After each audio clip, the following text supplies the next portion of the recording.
here we're going to talk about vertical and horizontal asymptotes. We're first going to talk about vertical asymptotes because case 4 of last week's limit theorem, the number over 0 case, will be handled in our vertical asymptote discussion. Now, before talking directly about vertical asymptotes, let's consider these 4 graphs. So we have 1 over x, negative 1 over x, 1 over x squared, negative 1 over x squared, and we're looking at what happens close to x equals 0. So here, we have 1 over x. What happens as x approaches 0? Well, first, let's look at what happens on the right of 0. Where's the blue marker? Let's look at what happens on the right of 0. Now, the function's not defined at 0. 1 over 0 is not defined. But let's look at the right of 0. Well, what does the function do?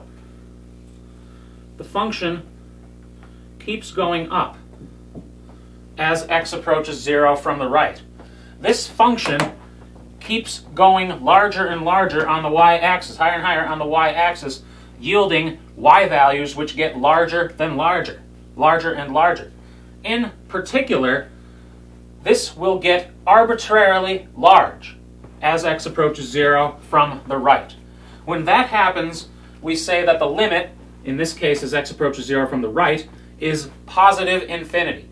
Now what more specifically do we mean by positive infinity? Well, one way of defining positive infinity is pick any height up here. Pick a large y value, say 10 billion, that's a number. This function, as x approaches 0, will eventually surpass that number, 10 billion. It will also surpass any other finite number we can choose. Infinity is a quantity, well, not a quantity, infinity is a symbol we use to identify something which gets larger than any finite number. Pick a finite number, this will go above it. And we use the symbol infinity for that. So here, the limit as x approaches 0 from the right, this function keeps going up, that limit is positive infinity. And similarly, for negative infinity, if we look at the left of 0, on the left of 0, the function keeps going down. It gets smaller than any finite number. In this case, we're looking at negative numbers.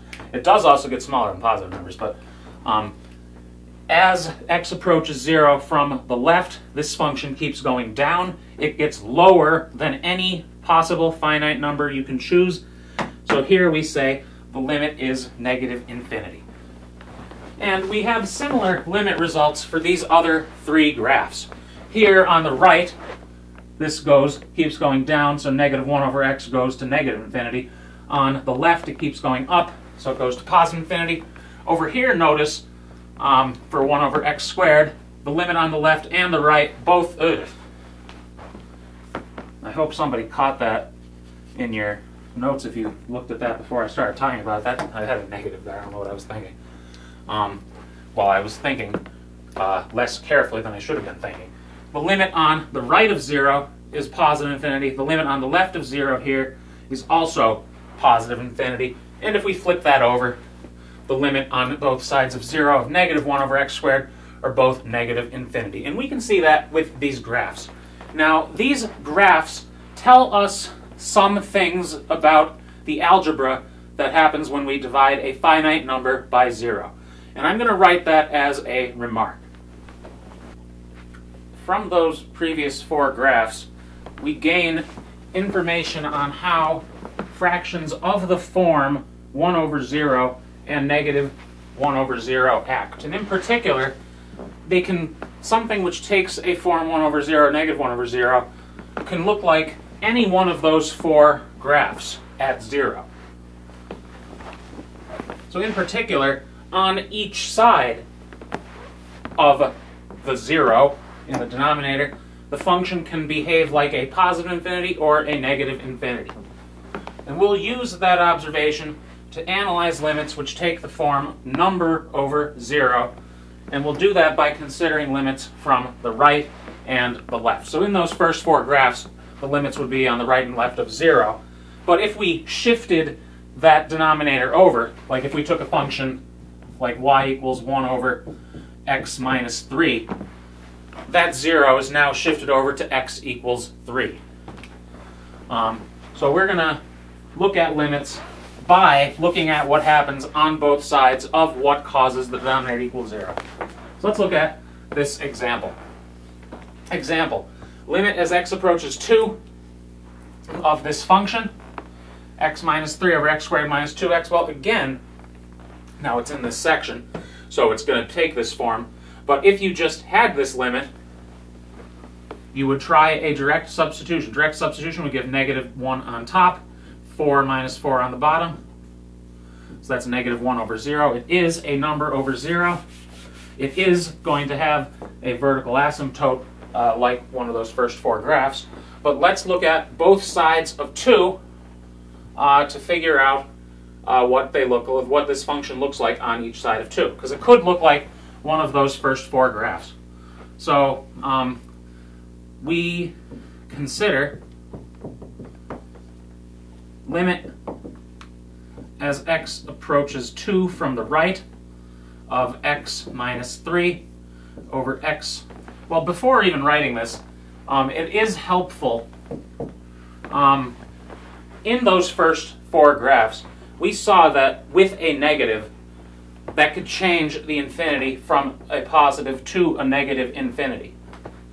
So here, what we're actually going to do, we know that on each side of 2, this limit, because it took this form, we know on each side of 2 the limit will be a positive or a negative infinity.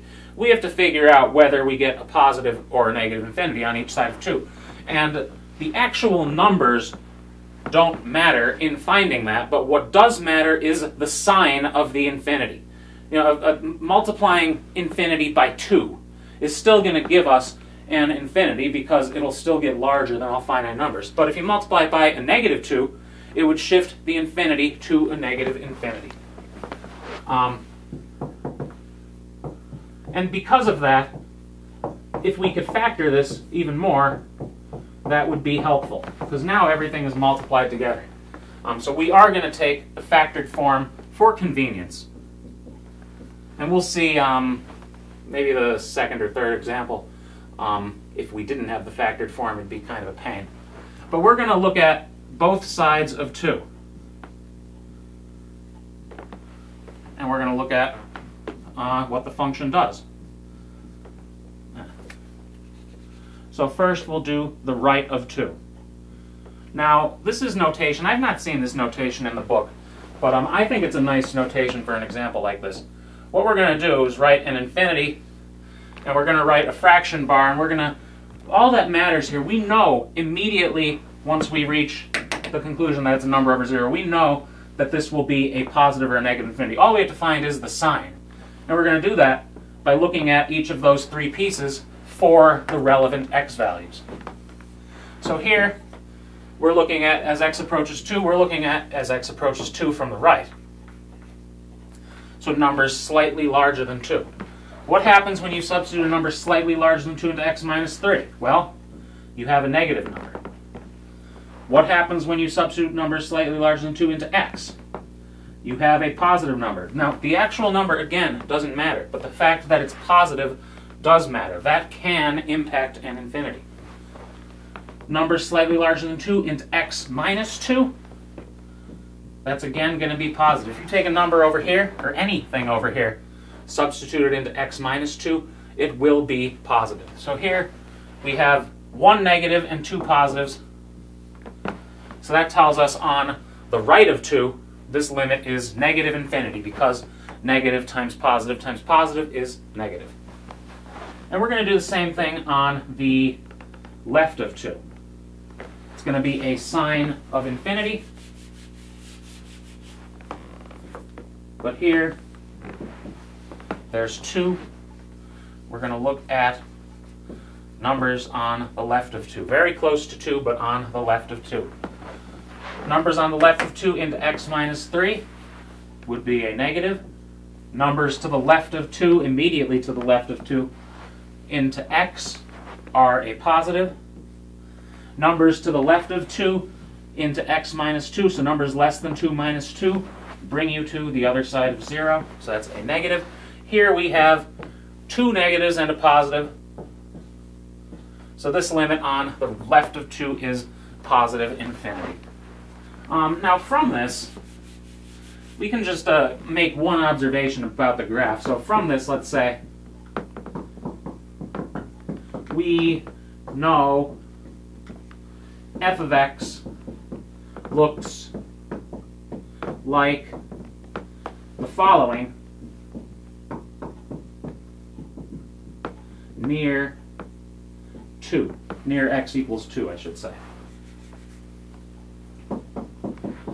So this is, we're only looking near 2.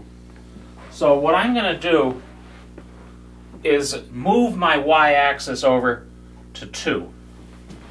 I'm not even going to label 0. That'll just get in the way here. But here, I'm going to move the y-axis over to 2. And this will still be the normal x-axis. That actually doesn't matter. But on the left of 2, or sorry, on the right of 2, the limit is negative infinity. So it'll look not drawn to scale. It'll look something like, it slipped. Something like this, because the limit on the right of 2 is negative infinity. On the left of 2, it'll look something like positive infinity.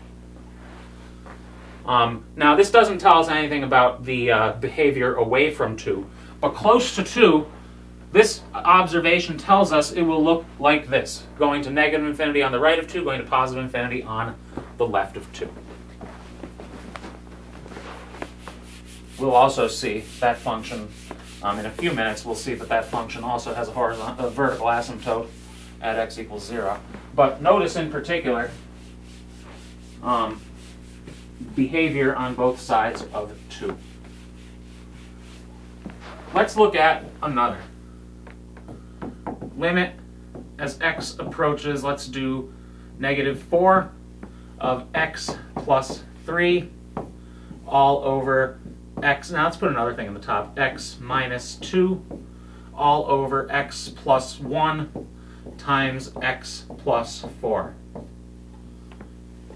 Now this one I gave in the factored form, and it's clear from that factored form that we have that 0 in the denominator when substituting x equals negative 4 into that.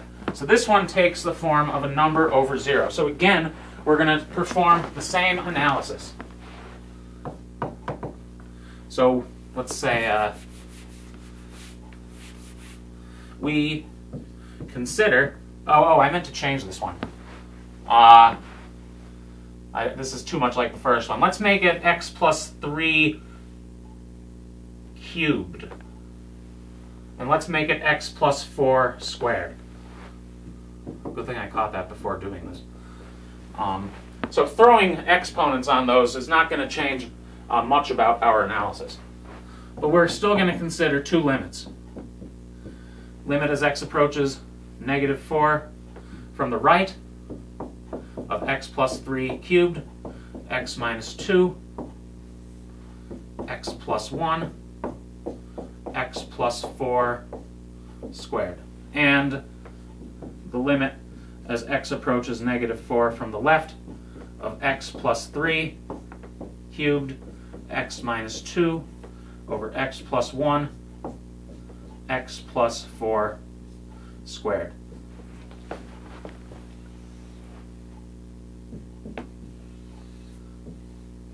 And again, because we substitute and get a number over 0, the limit is going to be, on each side, the limit is going to be a positive or a negative infinity. We have to figure out which. And with negative numbers like negative 4, it's very easy to make a sign error. So it might be a good idea to draw out a number line and look at the numbers that you're considering. It might even be nice to put a 0 there so you know you're looking at negatives. So for the first one, we're looking on the right of 4. So numbers on the right of negative 4. So numbers larger than negative 4. Numbers starting with, for example, a negative 3 point something. Substitute them into x plus 3. What do you get? You get a negative number. Negative 3.9-ish type numbers plus 3 give you a negative number still. That's not enough to push it on the other side of 0. So here, we're also going to take care of the exponent. So we have a negative number cubed. Negatives cubed are still negative. Here, take those numbers to the right of negative 4, subtract 2, it's still going to be a negative. Here, take numbers to the right of negative 4, add 1, well again, that's still going to keep it on the negative side of 0. So that's a negative, and then numbers on the right of negative 4 plus 4 bring you to the positive side of 0, and then we're squaring it. Positive squared is positive. So here on the left, or on the right of negative 4, we have 3 negatives, so that's a negative infinity. And similarly, we'll handle the other side of negative 4. So numbers farther from 0 than negative 4, numbers like negative 4.1-ish type numbers.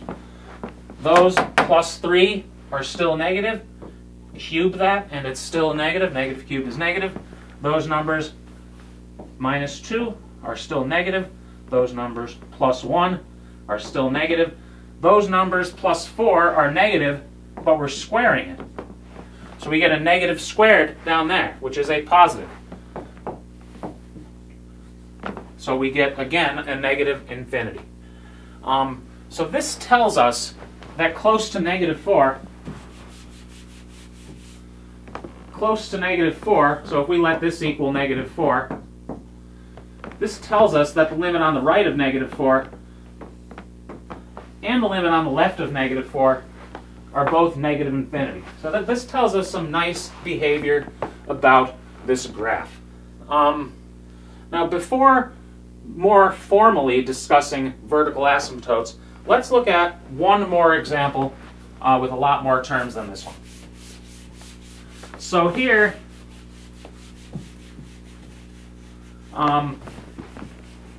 we're just going to do one limit, or one side of the limit. Example.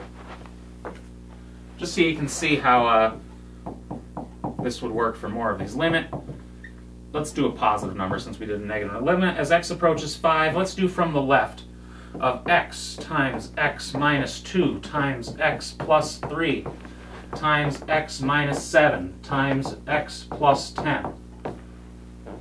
All over. Now if I gave you this as its degree 5 expanded thing, and thought that, and wanted you to factor it, well, I would never do that. Oh, let's put exponents on these. Let's square some, which one should I square? Let's square something, let's raise this to the 3rd, let's raise this to the 5th, and let's do something on the bottom. So x plus 5, let's square it, times x minus 5, let's raise that to the 3rd, times x plus 4. Oh, no, minus 4. Let's do minus, yeah, okay, and let's raise that to the, we don't have any even x, oh yeah, we do. Let's raise that to the 6. So we have this large fraction, and again, now this one we're only looking at one side. But if you had something that we were only looking at one side and you substituted and got a number, that would still be the number by the theorem, which tells you the limit is something if it's the same on both sides for finite numbers. But here, what happens if we do a substitution of x equals 5? Well, you get number, number, number, number, number, all over number, 0, number. So you get a number over 0. So you can't do a substitution, but the fact that it's a number over 0 does tell you that the limit on, in this case, the left of 5 will be a positive or a negative infinity. So let's figure out which of the positive or negative infinity it is. So here we're looking, there's 5, we're looking on the left of 5, so numbers close to 5 but less than 5, substituted into x are positive. Substitute into x minus 2 are positive. Substitute into x plus 3 are positive, and then we cube it. Positive cubed is positive. Substitute into x minus 7. You take numbers like this, subtract 7, that brings you to the other side of 0. So we have a negative raised to the 5th is a negative. Numbers like that, plus 10, are positive. And what do we get on the bottom? Well, whenever I have one of these and an even exponent, I don't even look at the numbers. I just immediately jump to positive, because even exponents are always positive. So for that first thing, we have positive. For that second thing, we also have positive. But what about the middle thing? X minus 5 cubed. Numbers to the left of 5 minus 5 are negative. Negative to the third is still a negative. So this limit is that sign of infinity, which is, in this case, positive infinity. And when it's positive infinity, you don't have to write positive. With that, it's just like with numbers. If there's no positive sign there, it's assumed. So the limits which take this form will always fall into one of those categories, meaning one of the first 4 types of graphs. I could have also asked the right of negative 5. Actually, you should check on the right of positive 5. This limit will be negative infinity. That's worth checking. But these computations generalize to something called vertical asymptotes. So let's talk a little about vertical asymptotes and how to find them. So remark, the function p of x over q of x has vertical asymptote x equals a. So a vertical asymptote is a vertical line. It takes the form x equals a number. So this function has vertical asymptote x equals a if q of a equals 0 and p of a does not equal 0.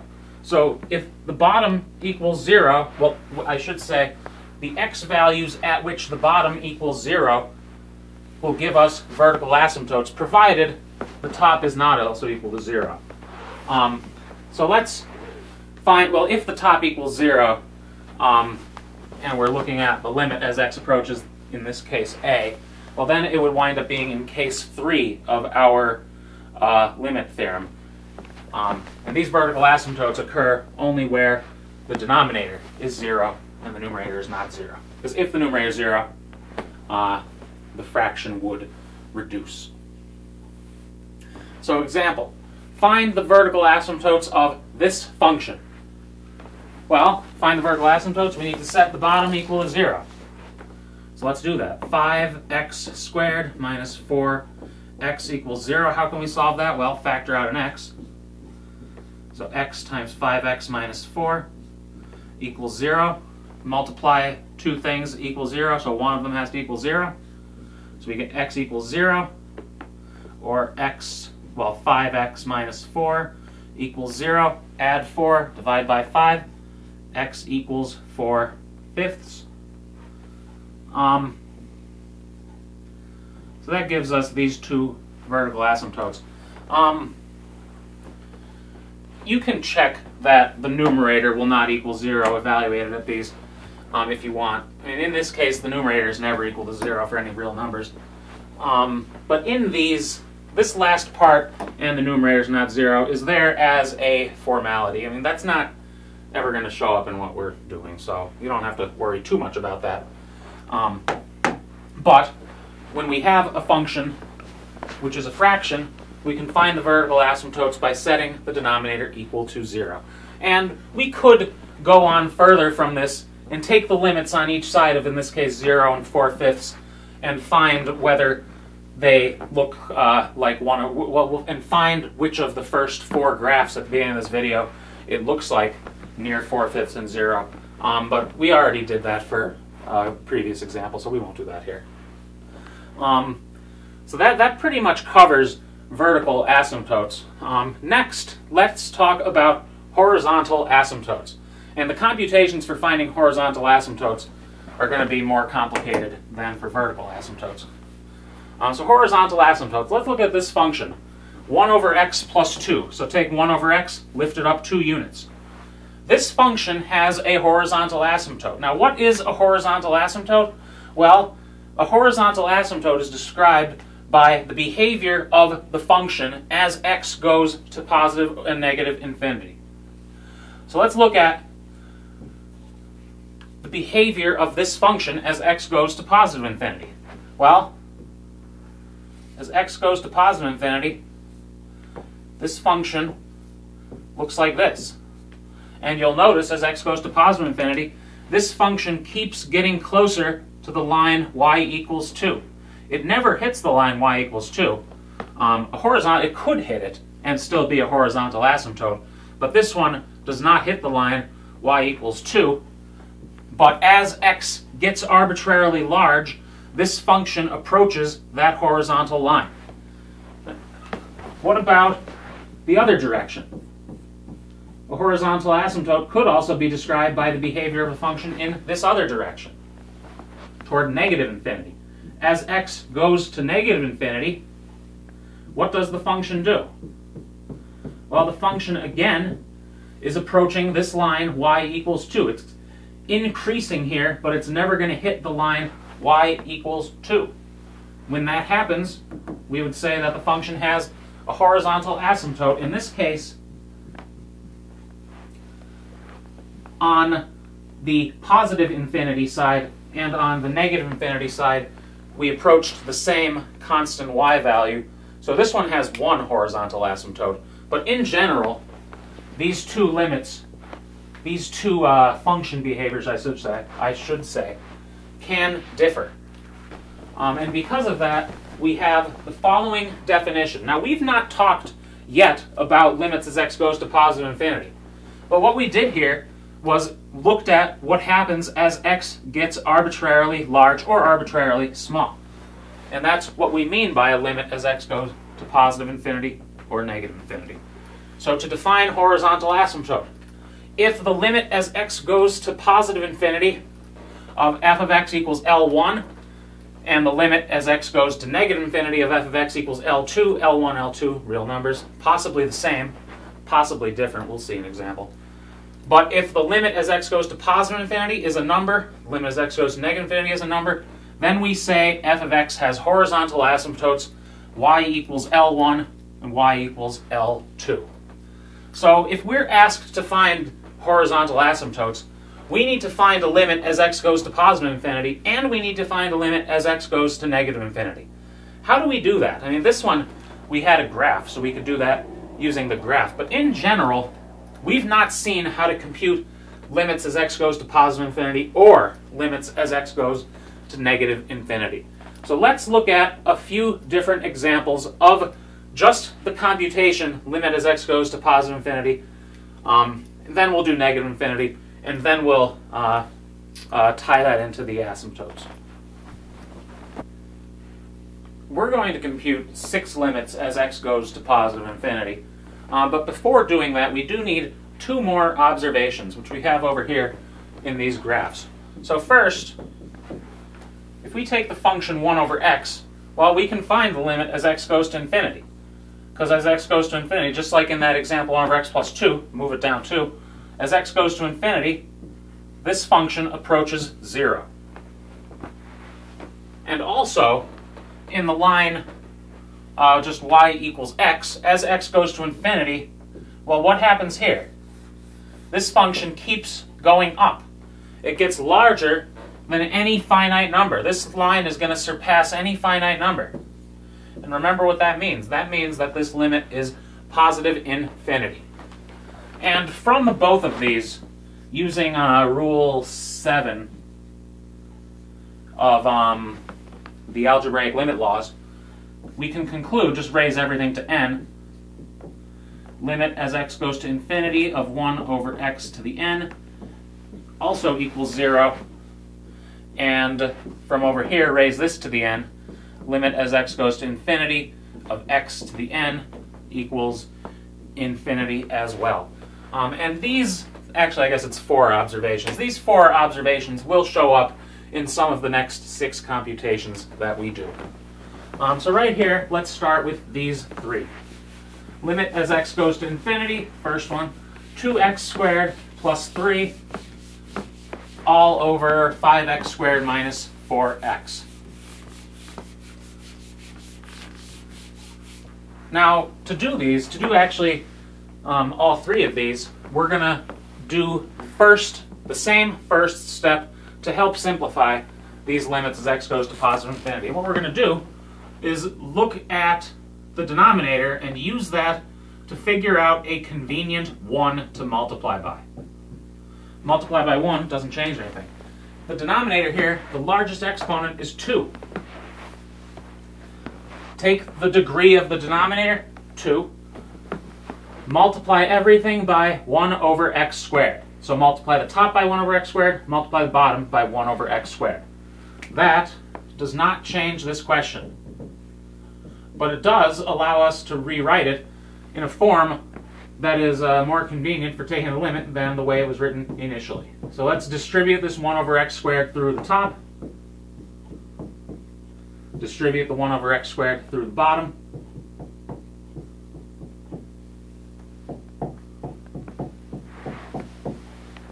and we have all of these terms, but notice some of them have nice simplifications. We still haven't taken a limit, so we need limit. In that first thing, x squared on top, x squared on bottom, they cancel. In the next thing, nothing cancels. In the bottom, x squared over x squared cancels. In this next thing, 4x over x squared, well, one of those x's cancel. Well, one of those x's in the top and the bottom of that cancel. So this simplifies to this quantity. Now, can we take this limit? Well, we can by using the algebraic limit laws and the two observations I erased. Using the algebraic limit laws, we can take this limit one piece at a time. Limit up here is 2. What is the limit as x goes to infinity of 3 over x squared? Well, that is the observation I had here with a 3 attached to it. How is a 3 going to impact something which goes to 0? Well, it's not, because it'll still go to 0. 3 times 0 is 0. So as x goes to infinity, this term goes to 0. So you could interpret that using that rule, or that observation and a graph. You could also just think of it as if you have 3 and you divide it by larger and larger and larger numbers, then that's going to keep getting smaller and smaller, and in particular, that'll go to 0. On the bottom, as x goes to infinity, 5 doesn't change. Negative 4 over x, well, 4 over x will go to 0 because 4 times 0 is 0. That uses the observation I had up here. So we would get a negative 0 from that. Or you could think of it, 4 divided by larger and larger numbers will keep getting smaller and smaller and go to 0. Either way, you get 0 there. And combine all those numbers, you get that that limit is 2/5. Next, we have this next limit as x goes to infinity. It's another rational function. This type of argument will also apply to functions with square roots in them, and we'll see that in example 1, 2, 3, 4, 5. But here, we're going to do the same thing. Look at the denominator, find the largest exponent. The largest exponent is 21. We'll divide everything by x to the 21. You could do a parallel argument by looking at the numerator. It's not much more difficult. Logically, it's the same amount of thinking, but I think dealing with the denominator is a little more intuitive in the simplification for some of them. So multiply by 1 over x to the 21, and what do we get? Well, we get on top negative 3. You could write negative exponents here. I'm just going to leave everything as positive exponents.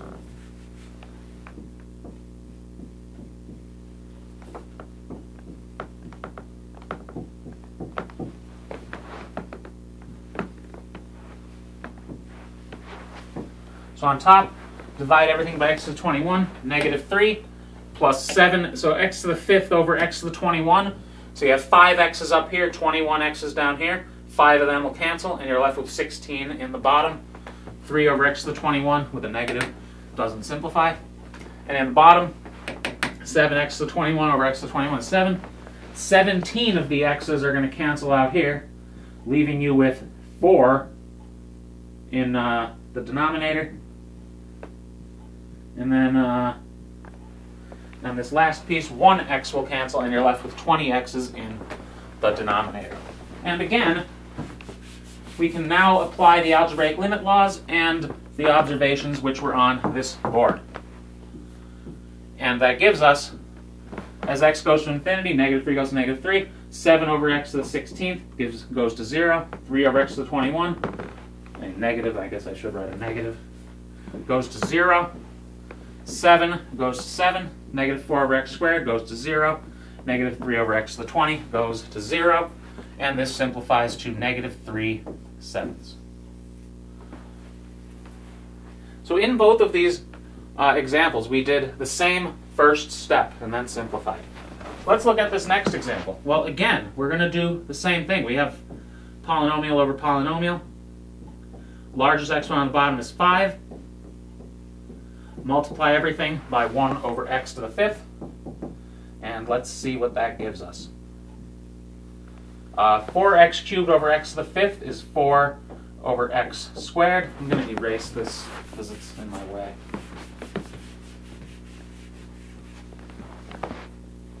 Five x times 1 over x to the 5th is 5 over x to the 4th.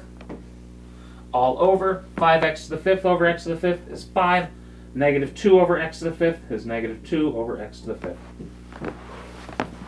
Now, as x goes to infinity, we can again apply the limit laws and observations from this board. As x goes to infinity, 4 over x squared goes to 0.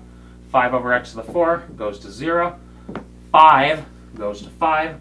Negative 2 over x to the 5th goes to 0. So here we get 0 over 5, which simplifies to 0. So in the first two, we got a non-zero number. In the next one, we got a 0 number. And that could happen. Let's look at 2 more examples. 3 more examples.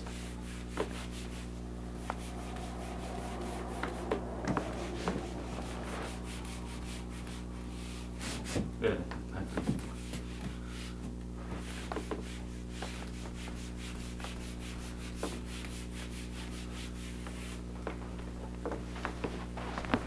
That thing that you might have seen fall from the board there. And we have a very fancy operation here. This is a dollar store fun noodle, and you'll notice this side is nice and flat, but this side is all jagged.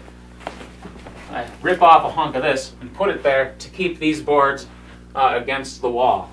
This house was built in the 40s, and the walls aren't completely flat, so I had to improvise. You might also notice I have folded up pieces of paper up there holding parts of it back too. Where was I? We need 3 more limits. Let's do these. Limit as x goes to infinity of 4x cubed plus 3x all over negative 2x squared minus, now let's make it plus 1. And let's do this one. Limit as x goes to infinity of, how about square root of 4x to the 6th plus 7x plus 1 all over 3. No, I don't want 4. Sorry if you wrote that. I don't want that to be a 4. I want that to be a 7, I guess. That's a good number. No, there's a 7 there already. 5. You might notice I frequently choose prime numbers. So all over 3x cubed minus 4x. And limit as x goes to infinity of sine x over x. Now, for these first two, we still have polynomials and square roots, And we can still apply an argument similar to the first three that we did. In the last one, well, I won't give it away yet. So let's do these first two. The square root's going to add something else to it, but we'll see when we get there. First thing, we again look at the denominator. Largest exponent is 2. So we multiply everything by 1 over x squared. And what do we get? Well, it's still a limit. We haven't taken a limit yet. Of what? So 4x plus 3 over x all over negative 2 plus 1 over x squared. Yeah, that's okay. Well, what does this equal? Well, we can't fully take the limit. Let's take most of the limit. So we still, well, we won't have taken the limit, but we do know as x goes to infinity, this thing goes to 0, and that thing goes to 0 as well. So this goes to 4x over negative 2. And what does this equal? Well, limit as x goes to infinity of negative 2x. 4 over negative 2 is negative 2.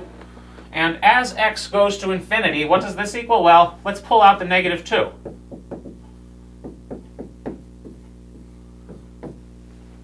Pull out the negative 2, and we have the limit as x goes to infinity of x.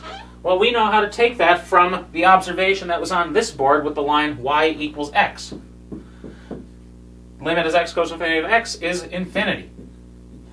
Infinity times a negative 2 is a negative infinity. The 2 is not going to change the infinity, but the negative is. So again, on that one, we looked at the denominator, we looked at the exponent, and then we went from there. Let's look at this one.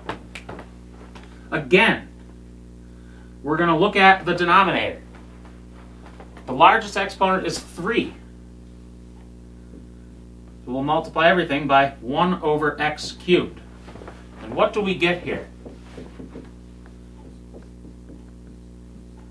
Well, in the denominator, what do we get?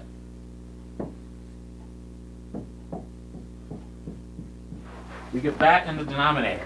How about the numerator? What do we get there? Well, I'll tell you the answer, and then I'll tell you why.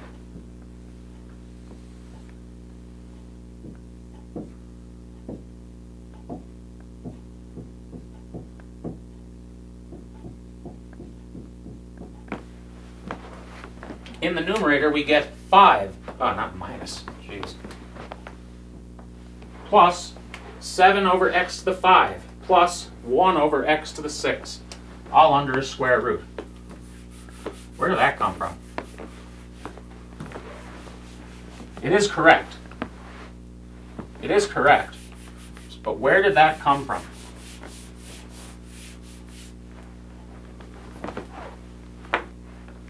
Well, it came from multiplying that 1 over x cubed into the square root. How do we do that? Well, you can't just throw an x cubed into that square root. To get inside a square root, you need a square root. What does that mean? Well, instead of considering that as an x cubed, what we do is throw a square root on it. But if we throw a square root on it, we can't change the problem. We still need to divide everything by x cubed. So in order to get into the square root, we throw a square root on it, and in doing so, we still need it to equal 1 over x cubed. The square root of x to the 6th is x cubed. So we're interpreting this 1 over x cubed as a square root of x to the 6th in order to get into the square root.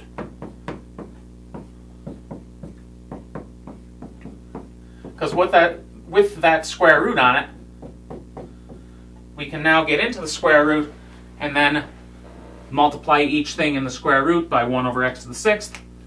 And then that cancels to 5, that cancels to 7 over x to the 5th, that cancels to 1 over x to the 6th. So what we did was we multiplied by 1 over x cubed, but in the form of 1 over the square root of x to the 6th. You can leave that as written as 1 over x cubed if you want, as long as you interpret the next step properly. Well, how do we take this limit? Well, again, limit laws and previous observations. Limit as x goes to infinity of 5 is 5. Limit as x goes to infinity, 7x to the 5th is 0. 1 over x to the 6th as x goes to infinity is 0. All over 3 doesn't change as x goes to infinity. 4 over x squared goes to 0. So we get root 5 over 3.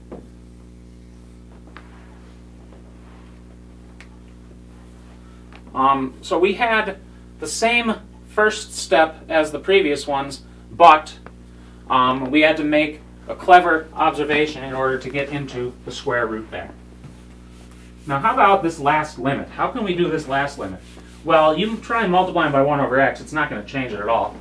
But what can we do?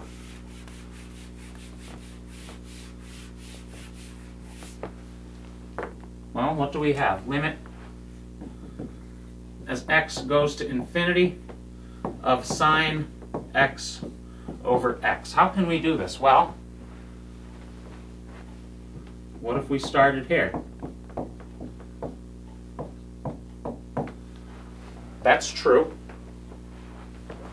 What if we then went here?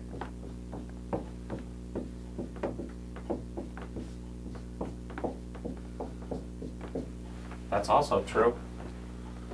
And as x goes to infinity, the limit we want to take, that goes to 0. As x goes to infinity, that also goes to 0. So we'll say equals 0 by squeeze theorem, and the work for the squeeze theorem is down here.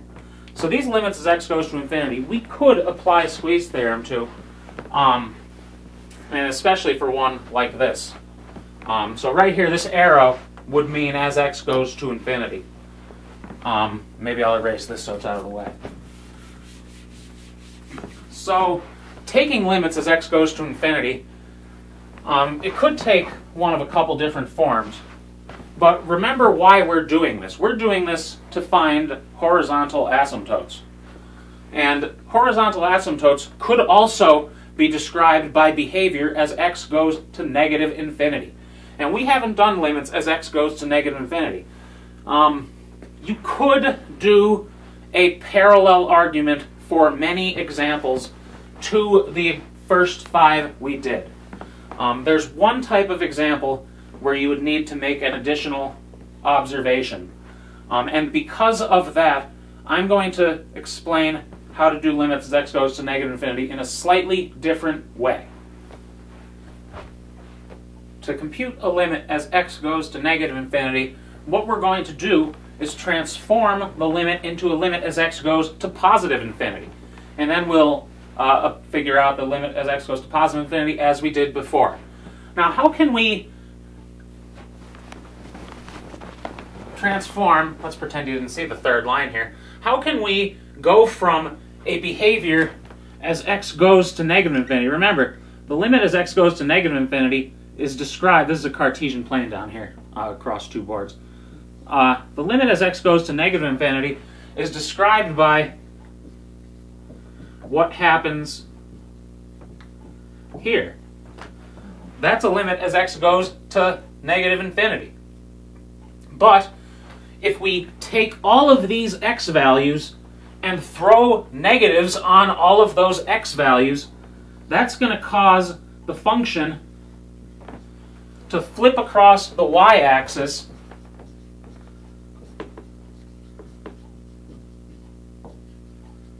and what happens as x goes to negative infinity now happens in that direction.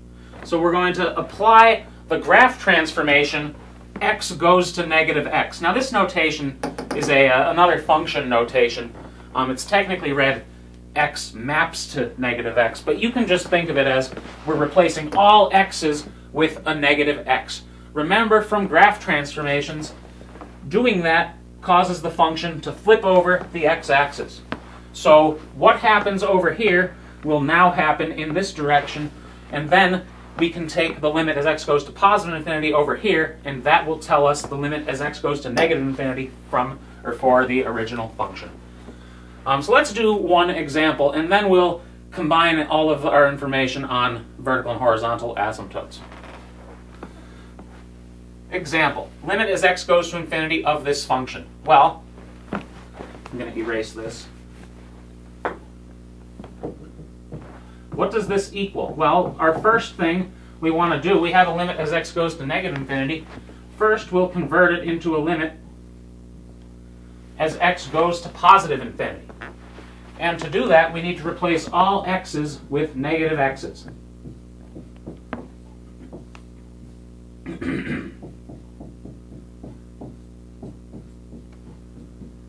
And before taking this limit, let's just simplify all those negative x's. Negative x squared is x squared. 3 isn't changed by that transformation. Negative x squared is x squared. Negative 4 times negative x is positive 4x. So you'll notice the only difference between this and the original is the quantities with odd exponents. But now to compute this limit as x goes to positive infinity, well, we know how to do this. We multiply everything by 1 over x squared, because the exponent on the bottom is 2, and what do we get?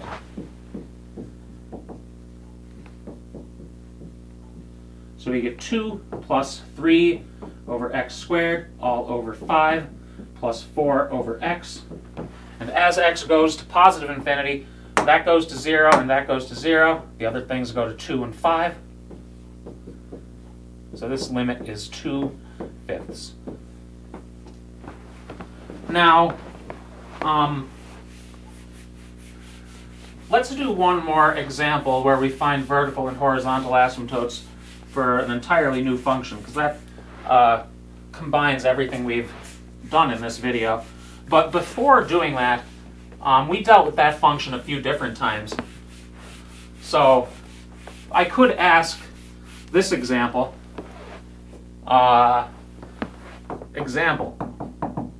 find vertical and horizontal, so V and H asymptotes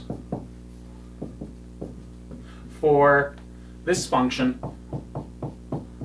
2x squared plus 3 over 5x squared minus 4x. Well, we already found the vertical at, so I'll say from previous work,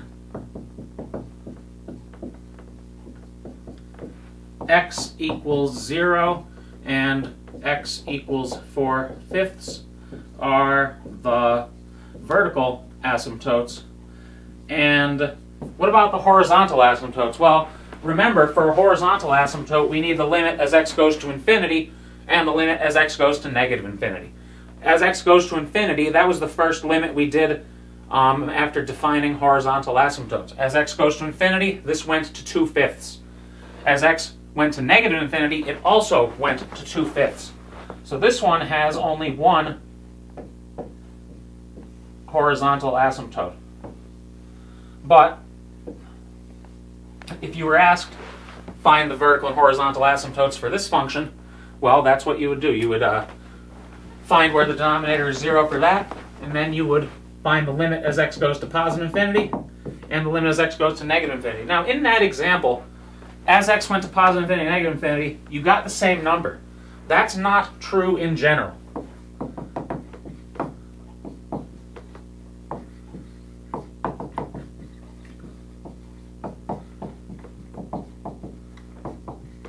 It might not be true in this one.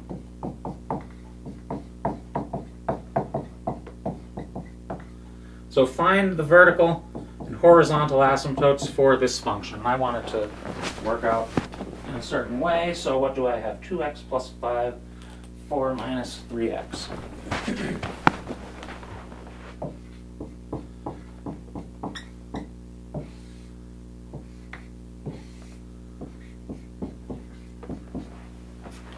So find the vertical and horizontal asymptotes. I mean, maybe you can get a head start while I'm erasing.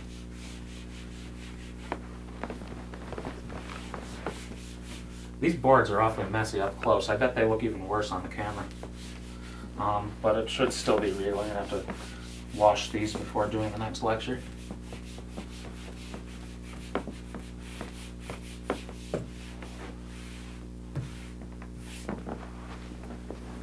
Probably also wash my marker at some point, or the eraser. Find the vertical and horizontal. Well, I'm going to do the vertical first. Vertical asymptotes, set the bottom equal to 0. 4 minus 3x equals 0. Add 3x to both sides.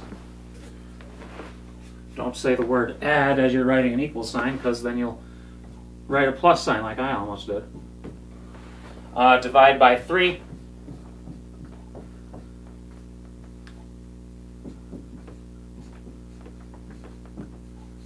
Now, vertical, horizontal, and asymptote are all long words, so you can abbreviate VA, HA if you want. And I should say vertical asymptotes, because at that point we didn't know whether there'd be 1 or 2. Or more. And now let's find the horizontal asymptotes. Horizontal asymptotes, we need 2 limits. Limit as x goes to infinity, and the limit as x goes to negative infinity. And to do the limit as x goes to infinity, we'll again look at the denominator. Largest exponent is 1. So we divide everything by x.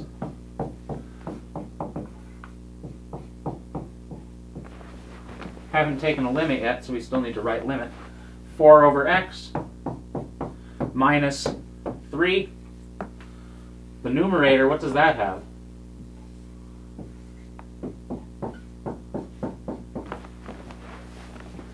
Square root of 2 plus 5 over x squared. And remember, to get under the square root, we're going to treat this x as a square root of x squared. And then you get the x squared in the square root, 2x squared over x squared, and 5 over x squared. As x goes to infinity, this limit is root 2 plus 0 over 0 minus 3, so root 2 over negative 3, so negative root 2 over 3. And we now also have to compute the limit as x goes to to negative infinity.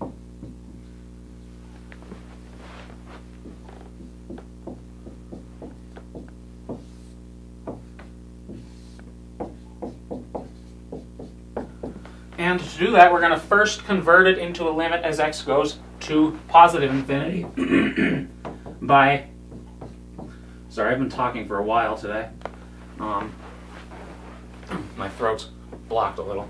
You know, when I lecture like 3 times in a day, I always have a sore throat at the end of them, because I kind of yell in lecture.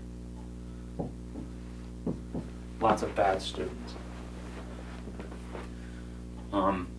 The yelling is not from bad students. I don't yell at bad students that much. The yelling is because I always yell in lecture when I explain anything. You might notice in the workshops I'm kind of yelling. That's not because I'm talking to a camera. That's because it's a natural way for me to discuss these things. So we converted this into a limit as x goes to positive infinity. And to do that, you replace all x's with negative x's. But notice up here, 2 times negative x squared is just 2x squared. 5 and 4 don't change. Down in the bottom, we have a negative 3 times a negative x, which became a positive 3x. And from here, we'll follow the same type of argument we did up there. Largest exponent on the bottom is 1. Multiply everything by 1 over x.